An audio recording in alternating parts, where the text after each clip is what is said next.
Hello great peoples, the speaker में आपका स्वागत है। दोस्तों, आप और हम हमेशा ये सुनते हैं, ये पढ़ते हैं कि हैबिट यानी कि आदतें हमारी लाइफ में कितना जरूरी है और ये किस तरीके से हमें हमारे लाइफ को इम्प्रूव करने में मदद कर सकती है। अब आप ये कहोगे यार ये तो हम सब जानते हैं, लेकिन दोस्तों ये जानने के बाद भी क्या आपने अपने अंदर कुछ अच्छी हैबिट्स डेवलप किया है? तो हमें से ज्यादातर लोग यही जवाब देंगे कि यार किया तो था, लेकिन इसे बहुत जल्दी क्विट भी करना पड़ा। क्या आप भी उनमें से हैं जो नए हैबिट्स को बनाकर और बहुत जल्दी उसे क्विट कर थक चुके हैं? तो घबराए नहीं, ये वीडियो आपके लिए है। आज हम आपको 7 ऐसे टिप्स एंड ट्रिक्स बताने वाले हैं जिसे अगर आप प्रॉपरली फॉलो करेंगे तो आप कोई भी हैबिट बहुत आसानी से डेवलप कर सकते हैं और उसे अपनी डेली रूटीन के साथ एडजस्ट कर सकते हैं। इसमें कही जाने वाली हर पॉइंट को अच्छे से समझने के लिए वीडियो को बिना स्किप किए लास्ट तक जरूर देखें। तो चलिए जानते हैं एक एक करके उन पॉइंट्स को। न्यू हैबिट्स को बिल्ड करने के लिए हमारा पहला पॉइंट आता है, there is no fixed time for habit building. जी हाँ, किसी भी हैबिट को बनाने के लिए एक फिक्स्ड टाइम या फिर फिक्स्ड पीरियड नहीं होता, क्योंकि हर इंसान एक दूसरे से अलग होता है, तो उनके हैबिट बिल्डिंग भी अलग अलग ही होंगे। लेकिन फिर भी ज्यादातर लोगों को यह लगता है कि हमें कोई भी हैबिट्स को बनाने के लिए सिर्फ 21 दिन का वक्त चाहिए होता है, जो सिर्फ एक मिथ है।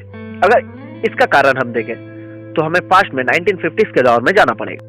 मैक्सवेल मल्च, जो 1950s के दौर में एक प्लास्टिक सर्जन हुआ करते थे, उन्होंने नोटिस किया कि मोस्टली किसी सर्जरी के बाद पेशेंट को न्यू बॉडी पार्ट्स या फिर न्यू चेंजेस की आदत करीब 21 दिनों के बाद लगती है। फिर 1960 में उन्होंने साइकोसाइबरनेटिक्स नाम की एक किताब लिखी, जिसमें उन्होंने लिखा कि बिहेवियर चेंजेस या फिर न्यू हैबिट्स को डेवलप करने के लिए मिनिमम 21 डेज यानी कि मिनिमम 21 दिन का वक्त लगता है। उन्होंने कहीं पर भी ये नहीं लिखा था कि ये हर किसी के लिए सेम होगा या फिर यही फैक्ट है, लेकिन इस किताब को पढ़कर या फिर उनकी कोट्स को देखकर लोगों को ये लगा कि यही फैक्ट है और ये मिथ की तरह पूरी दुनिया में फैलता गया। और इसके बाद भी कई ऐसे मेथड्स आए, जैसे 66 डेज, 99 डेज या फिर 254 डेज, लेकिन ये सब पूरी तरीके से मिथ है, कोई फैक्ट नहीं है। हमें हैबिट्स को बिल्ड करने के लिए टाइम पीरियड पर नहीं बल्कि एक गोल या फिर माइलस्टोन पर ध्यान देना चाहिए, जिसे हम आने वाले पॉइंट नंबर 6 पर अच्छे से डिस्कस करेंगे। पॉइंट नंबर 2 यह बताता है कि follow only one habit at a time. Habit building के सफर में आपको सबसे बड़ी जो रुकावट का सामना करना पड़ेगा वो है एक कॉन्सेप्ट जिसे हम ईगो डिप्लीशन कहते हैं। अब आप बताओगे यार ये ईगो डिप्लीशन है किस चिड़िया का नाम? तो ईगो डिप्लीशन को अगर आसान भाषा में कहे तो ये एक मेंटल स्टेट होता है जिससे हम अपनी विल पावर और मेंटल एनर्जी को इतनी ज्यादा यूज कर लेते हैं कि एक वक्त के बाद हम सेल्फ कंट्रोल खो देते हैं और इस वजह से हमारे अदर्स काम में भी हमें प्रॉब्लम होता है और हम किसी काम को सही से नहीं कर पाते। और जाहिर सी बात है, इस वजह से हमारे हैबिट बिल्डिंग में भी एक बहुत बड़ा इम्पैक्ट पड़ता है, क्योंकि हमारे मेंटल एनर्जी और विल पावर हमारे डेली लाइफ में भी यूज होता है। इसलिए बेहतर होगा कि हम एक टाइम में सिर्फ एक ही छोटा और इम्पोर्टेंट हैबिट को बिल्ड करने की कोशिश करें, ताकि हमारे डेली लाइफ और डेली रूटीन में कोई इफेक्ट ना हो और नए हैबिट्स भी ब्रेक ना हो और हमारे विल पावर्स भी हम सही से हर जगह यूज कर सकें। पॉइंट नंबर 3 ये कहता है, do not break the chain. एक बार मशहूर कॉमेडियन जेरी साइनफील्ड ने एक न्यू कॉमेडियन को बहुत कीमती सलाह देते हैं। वो कहते हैं कि अपने जोक्स को लिखने के लिए हमेशा एक फिक्स टाइम रखो और हर रोज उसी टाइम पर तुम जोक्स लिखो, चाहे ये करने का तुम्हारा मन करे या ना करे, लेकिन याद रखना कि कभी भी ये चेन ब्रेक ना होने पाए। और जेरी खुद भी पूरे साल भर के लिए साल के शुरुआत में अपने दीवार पर एक कैलेंडर टांगते हैं।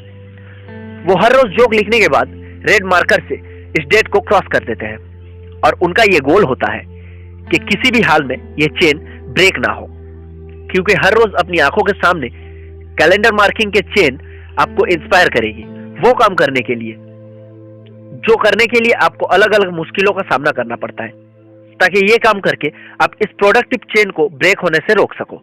और साथ ही ये उन चीजों से भी बचाती है, उन एक्सक्यूजेस से भी बचाती है जो हमें हर रोज फेस करना पड़ता है। पॉइंट नंबर 4 ये कहता है, रिमूव ट्रिगर्स ऑफ डिस्ट्रैक्शन।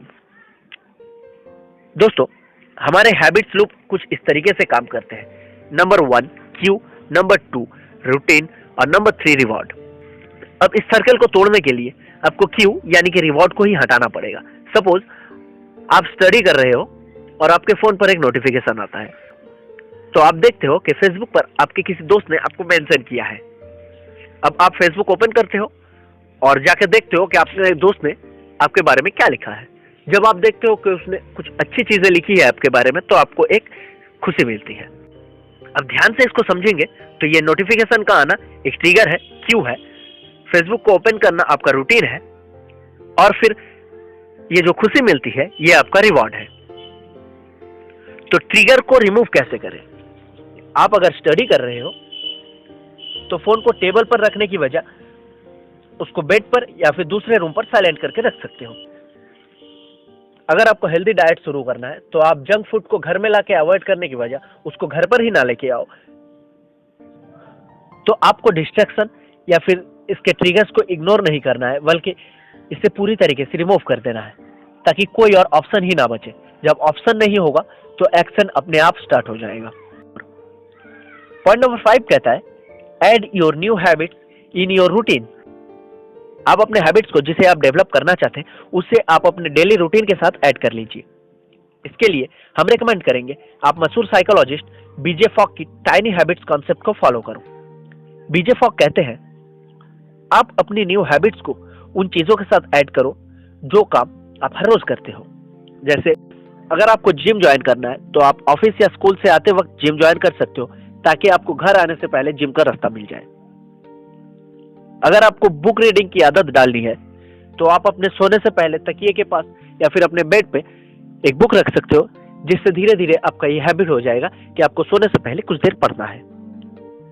अगर आप एक हैबिट के लिए अपना पूरा रूटीन चेंज कर दें तो ये आपकी हैबिट नहीं बनेगी, और मोस्टली यही कारण होता है कि हम में से ज्यादा लोग न्यू हैबिट्स को बहुत जल्दी क्विट कर देते हैं।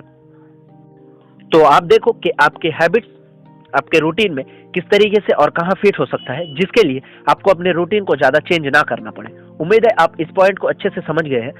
अगर आप चाहते हैं तो हम बीजे फॉक की टाइनी हैबिट्स बुक को आपके लिए पूरी समरी बना देंगे। नेक्स्ट समझते हैं पॉइंट नंबर 6। पॉइंट नंबर 6 कहता है, रिवॉर्ड एंड माइलस्टोन। टारगेट या फिर रिवॉर्ड के बिना एक हैबिट को डेवलप करना और बिना इंटरनेट कनेक्शन के कंप्यूटर को चलाना लगभग सेम है, क्योंकि इन दोनों चीजों पर ही हम बहुत जल्द ही बोर हो जाते हैं। आपके हैबिट्स को सही से डेवलप करने के लिए जरूरी है कि आप अपने पूरे हैबिट फॉर्मेशन को छोटे छोटे गोल या फिर छोटे छोटे माइलस्टोन्स पर डिवाइड कर दें, और ये आपकी जर्नी को बहुत अच्छे से गाइड करेगी। क्योंकि मोस्टली पीपल्स प्रोसेस से ज्यादा रिजल्ट को पसंद करते हैं, जो इनर वे कुछ जरूरी भी है। हमें अपने काम करने के लिए ये मोटिवेट करती है। तो खुद को मोटिवेट करने के लिए आप गोल सेट करें और उस गोल को अचीव करने के बाद खुद को रिवॉर्ड करें। फॉर एग्जाम्पल, आप 1 महीने रेगुलर जिम जाने के बाद या फिर 1 महीने रेगुलर स्टडी करने के बाद आप अपनी पसंदीदा कोई मूवी देखने जा सकते हैं, या फिर कोई काम 3-4 महीने रेगुलर आप करने के बाद अपने दोस्तों के साथ एक छोटी सी ट्रिप ले सकते हैं। ये हमने सिर्फ एग्जाम्पल दिया है, आप अपने मुताबिक अपने रिवॉर्ड्स को चूज कर सकते हैं। अब चलते हैं लास्ट और सबसे जरूरी पॉइंट्स की ओर। Point number 7। पॉइंट नंबर 7 ये कहता है कि टेक बेबी स्टेप्स। एक लॉन्ग लास्टिंग हैबिट्स को डेवलप करने के लिए इसकी सबसे बड़ी सीक्रेट ये है कि ऑलवेज टेक बेबी स्टेप्स। एक हैबिट को बिल्ड करने के लिए स्टार्टिंग में ही लंबी छलांग ना लगाकर आप बच्चों के जैसे बेबी स्टेप्स ले सकते हैं। स्मॉल स्टेप्स आपको बहुत आसान लगेगी और आप धीरे धीरे इसको कंटिन्यू करोगे। जैसे कोई आपको अगर हैबिट डेवलप करना है तो शुरुआत में उसको आप उतना ही टाइम दीजिए जितना टाइम आप लॉन्ग टाइम तक दे सकते हो। एग्जाम्पल, शुरुआत में ही आप 30 मिनट्स की या फिर 1 घंटे की एक्सरसाइज करने की बजाय 5 या 10 मिनट से एक्सरसाइज करना शुरू कर सकते। अगर आपको हेल्दी डाइट खाना है तो तीनों टाइम स्टार्टिंग में ही वेजिटेबल्स खाने की वजह आप 1 टाइम वेजिटेबल्स खा सकते हो, या फिर 1 बॉल ऑफ वेजिटेबल दिन में 1 बार खा सकते हो। शुरुआत में ही आप 10 पेजेस पढ़ने की जगह आप 1 या 2 पेज पढ़ के इसकी शुरुआत कर सकते हो। ये कॉन्सेप्ट आपको बहुत आसान लगेगी, लेकिन ये कॉन्सेप्ट बहुत इंपॉर्टेंट भी है एक हेल्दी और एक अच्छी हैबिट को डेवलप करने के लिए। ऑब्वियसली आप टाइम के साथ साथ अपने लिमिट्स और अपने ड्यूरेशन को बढ़ा सकते हो। तो आज के लिए बस यही तक। इन्फॉर्मेशन अच्छी लगी हो तो लाइक करें, अच्छी ना लगी हो तो डिसलाइक करें। तो कमेंट करके हमें बताइए कि आप इन 7 पॉइंट को यूज करके अपनी कौन सी हैबिट्स को डेवलप करना चाहते हैं। हमें सपोर्ट करें, चैनल को सब्सक्राइब करें और बेल आइकन को दबाएं ताकि हमारे आने वाले हर वीडियोस की नोटिफिकेशन आपको जल्द से जल्द मिल सके। तो आज के लिए यही तक। मिलते हैं अगले वीडियो में ऐसे ही किसी informative, motivated and life changing talk के साथ। तब तक के लिए मुस्कुराते रहिए और लोगों की मुस्कुराहट की वजह बनने की कोशिश करें। And finally, thank you for watching.